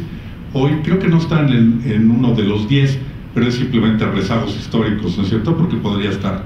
Ha creado y ha crecido al 36% compuesto de los últimos 25 años. Te doy otro sector importante. Piensa nada más en lo que son la creación de los centros comerciales. Tú fuiste presidente de la Concanaco. Si tú veías quién era el who's who hace 20 años, era uno. Hoy de esos no queda uno dentro de la lista de los 10 más grandes. La colocación que se hizo de Fibra 1 con la familia Elman no aparecían en esto. Ellos hace exactamente 20 años empezaron en real estate porque rentaban dos pequeños establecimientos de 50 metros donde vendían pinturas cómics. Y ahí el abuelo dijo, ah caray, este puede ser un buen negocio, no el de pinturas, sino el de hacer un centro comercial. Y ahora vean lo que han hecho. Entonces, en un área tienes mucha razón, donde parte herencias, parte cuestiones que no permiten la competencia, etcétera, y se repiten. En la otra, el who is who es totalmente diferente, y nadie te garantiza que los que están hoy al tope de esto van a poder estar 5 o 10 años. ¿Qué será? Será nada más la innovación, la educación, el riesgo empresarial, etcétera, lo que te lo va a hacer, pero no hay garantías. Lo que pasa es que esa economía abierta, competitiva, moderna, es una parte. La otra son donde están los enclaves y donde están las repeticiones. Pide Mario entrarle a la pregunta sobre el sector agropecuario. Bueno, nada más complementando lo que dijo Pedro muy rápidamente, yo creo que lo que nos hace falta en nuestro país es apostarle a los empresarios. El gran problema es que no le estamos apostando. Afortunadamente hoy las universidades se están enfocando, están haciendo una carrera que tenga que ver con la función de ser un empresario, y salen pues, ya teniendo sus propios empleos, generando sus propias empresas, y eso es lo que nos va a ayudar. Hasta el año pasado tú sacas los números y 8 de cada 10 empresas que se generaban cerraban en el primer año, y así en los próximos 2 años se cerraba otra más. O sea, a eso hay que apostar. Y con respecto yo no estoy pensando en el tema, Leonardo, de quitarle recursos al sector agropecuario, porque así como represento al sector empresarial, comercial, industrial, banquero, pues también el sector agropecuario. Aquí el tema más que nada es saber redistribuir los recursos que uno tiene. Como una empresa, si vende más zapatos que bolsas, pues compra más zapatos que bolsas, o sea, no le mete más a las bolsas que a los zapatos. ¿Qué es lo que tenemos que hacer? Yo creo que tenemos que apostarle a robustecer la banca de desarrollo, a dotarla de más recursos, a que pueda tener la capacidad de poder llegar a más empresas, porque hoy la verdad que el crédito es un tema muy complicado en nuestro país. Otra cosa que yo recomendaría es aprovechar los tratados y los acuerdos que tenemos. Somos el país que más tratados de acuerdos comerciales tiene en el mundo. Creo que hay una fuerte oportunidad importante. Sin duda, apostar a la infraestructura en nuestro país, aunque se ha generado mucho en los últimos años, seguimos todavía siendo un país que nos falta muchísima infraestructura, pero yo le sumaría un ingrediente adicional, que esa infraestructura, si bien fuera liderada por una empresa grande con experiencia, con capital, que sí pueda sumar a MIPYMES dentro de esa construcción, de esa infraestructura, para poder ir generando empresas que el día de mañana sean las que puedan crear esa infraestructura, que a fin de cuentas las pequeñas empresas son las que siempre se quedan, aún en las crisis no tienen para dónde correr, las grandes de repente cierran y se van a otros países. Y por último, no, ya fue todo. Pues, ¿les parece otras 3 preguntas, por favor?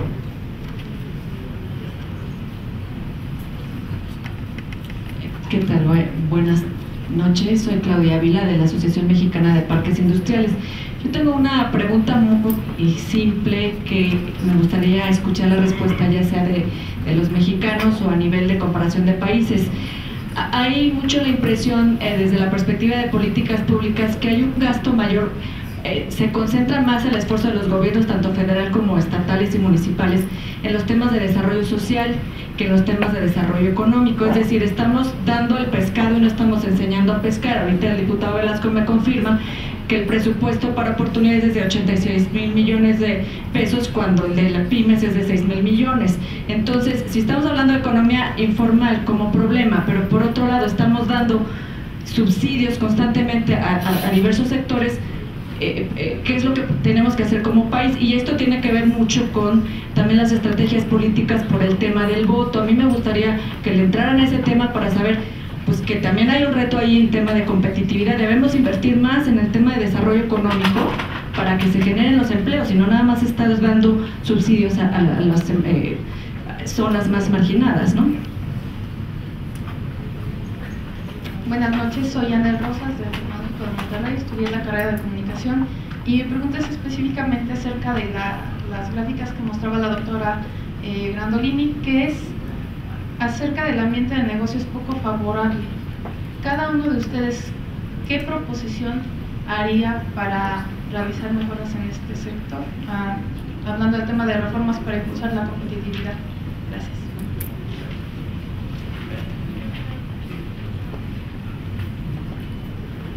Hola, mi nombre es Carla Ramírez y soy ingeniera industrial del Tecnológico de Monterrey. Y bueno, la pregunta es, ¿cómo se puede ser productivo ante la ola de inseguridad que sufren las pymes de México? Esto es porque ahora no solamente nos preocupamos por destinar cierto porcentaje de las utilidades al pago de impuestos, sino también a la mafia para poder seguir solamente trabajando. Ya van tres ahí. La primera, sobre subsidios e informalidad, ¿quién le entra? Pues, lo comenté ahorita, ¿no? O sea, realmente en nuestro país no vamos a poder crecer de la forma en la que podemos crecer, aún con los recursos que tenemos, aún sabiendo que el 50% de los que generan ingresos no están en la formalidad. Podemos crecer, pero redistribuyendo los recursos. Ahorita comentabas tú de 86,000 pesos en oportunidades, pero súmale otros 80,000 del Seguro Popular y súmale otros. O sea, realmente lo que se destina al tema de atención al que menos tiene sí es muy relevante. Aquí a fin de cuentas volvemos a lo mismo. O sea, creo que habrá que sentarnos y ojalá que hubiera la oportunidad de que el sector empresarial se sentara con los diputados de todos los partidos y pudiéramos llegar a consensos y decir, bueno, ¿a dónde queremos ir como país? Nosotros no vamos a poder crecer del tamaño que necesitamos si no le estamos invirtiendo mucho más recursos a la generación de empleos. Si les parece, pues de manera muy rápida nos pidieron una medida muy concreta en el tema de clima de negocios por parte de cada uno de ustedes.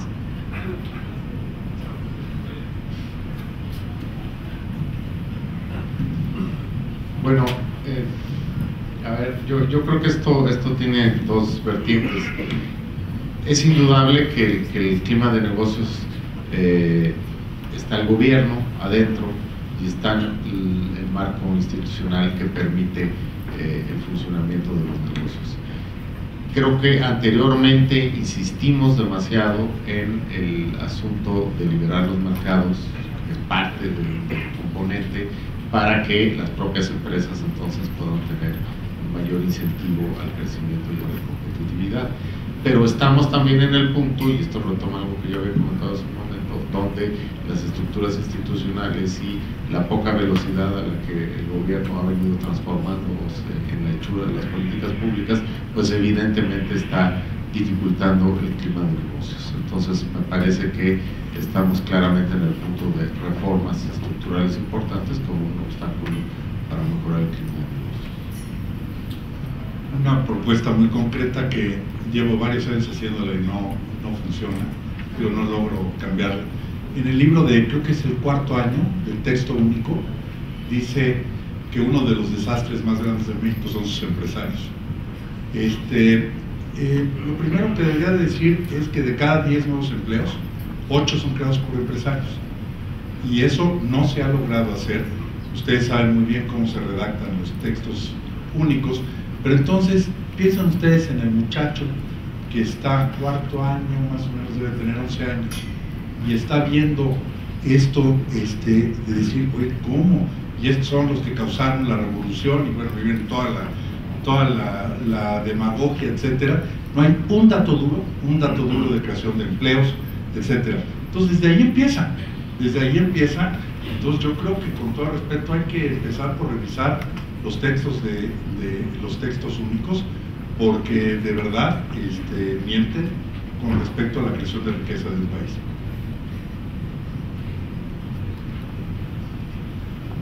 Quería tal vez resaltar un punto fundamental, que es la parte de la flexibilidad del mercado laboral, una de las áreas donde México consistentemente pues ha estado, digamos, bajo del promedio, es lo que tiene que ver con la contratación, despido de trabajadores, la flexibilidad, la rigidez de los contratos, el nivel de beneficios. Entonces toda esa área de flexibilización del mercado laboral creo que es fundamental. Una relativamente sencilla, pues ya está casi. Yo le pediría a la Cámara de Diputados que apruebe la ley de asociación público-privada. Es una ley que tiene relativamente poquísimos efectos sobre intereses creados.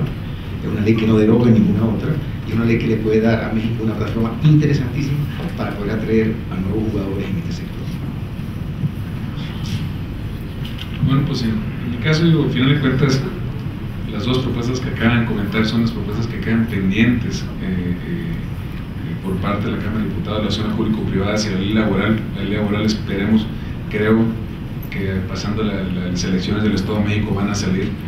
Sin embargo, a lo mejor voy a proponer una que no es tan sencilla, pero creo que va a ser la madre de todas las batallas, es la reforma del Estado. Si establecemos las reglas de cómo escoger a nuestros diputados, a nuestros presidentes municipales, que se puedan reelegir a aquellos que hacen un buen trabajo, que vean realmente la visión de lo que la sociedad quiere, es como vamos a poder tener las leyes y las reglas por las cuales debemos operar. Por favor, Pedro, la última respuesta, si es tan amable. Bueno, algo positivo, porque hemos estado muy críticos. Ahí va algo positivo. El federalismo tiene un lado muy, muy bueno. Y déjenme contarles algo interesante. Está toda esta cosa de la ley de las asociaciones público-privadas, que se discute o no en el Congreso de la Unión. Ya está todo el rollote, lleva 3 años ahí o 2 años ahí. Bueno, déjenme contarles algo interesante. En silencio, 17 estados han cambiado sus constituciones locales y han creado leyes de asociaciones público-privadas. Esa es la ventaja del federalismo. Los estados empiezan a dar cuenta que hay trabazones a nivel federal y empiezan a ocurrir. Y ya me tocó ver a un gobernador y a un secretario de Desarrollo Económico que estaban compitiendo por traer una inversión a México, que dijo: nosotros hemos hecho el cambio constitucional, los otros 3 que vienen después de mí, ninguno. Esta es ya una cosa de competitividad para traer inversión. Recuerden ustedes esa ventaja del federalismo que nos decía Enrique Cabrero: está mucho más cerca de la gente y pueden responder más rápido. Entonces, mientras las burocracias están ahí detenidas con esto, 17 estados han cambiado sus constituciones locales, y ya permiten las asociaciones público-privadas. Están ocurriendo a nivel estatal lo que no es posible que ocurra a nivel federal. Y esto, si se fijan ustedes con nuestros vecinos del norte, pueden ser cambios enormemente provechosos. Les cuento nada más una historia que tendremos que olvidar. ¿Cómo se terminó aquel periodo absurdo de la prohibición del alcohol? No se terminó con un rayo de luz que iluminó a su Cámara de Diputados y a su Cámara de Senadores y al presidente hicieron los cambios. Ocurrió porque a nivel local un estado dijo: esto es ámbito de mi competencia y no es un ámbito federal. Y se fue en un desafío a la Corte, a la Suprema Corte de Justicia, y la Suprema Corte de Justicia es ámbito estatal. Ocurrieron 6, 7, 8, 9 estados y se cambiaron las políticas federales. Yo creo que el federalismo que está ocurriendo nos debe de dar un halo de más libertad, de más competencia, de mayor creatividad. No todo es malo.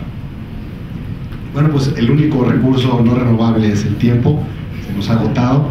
Y bueno, antes de que nos dé unas palabras Alberto Cinta, que seguramente tiene algo que ver con este generoso espacio, quiero darles las gracias y pues me imagino que el profesor Beristain estaría muy complacido de vernos aquí reunidos en esta sesión. Muchas gracias a todos.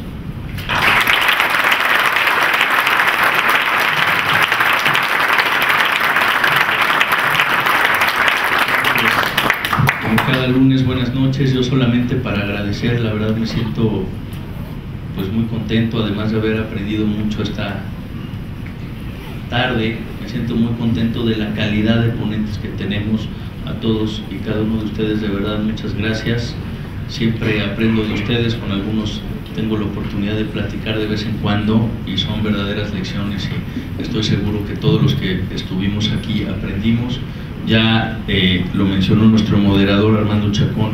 Yo creo que el profesor Javier Beristain, que nunca dejo de recordar cada lunes, y cada lunes que nos acompaña María Elena, su esposa, y en esta ocasión su hijo, yo creo que él ha de haber estado muy contento, porque era un tema que sin duda, como muchos de los temas importantes para el país, le inquietaban, lo estudiaba, lo trabajaba y sobre todo proponía.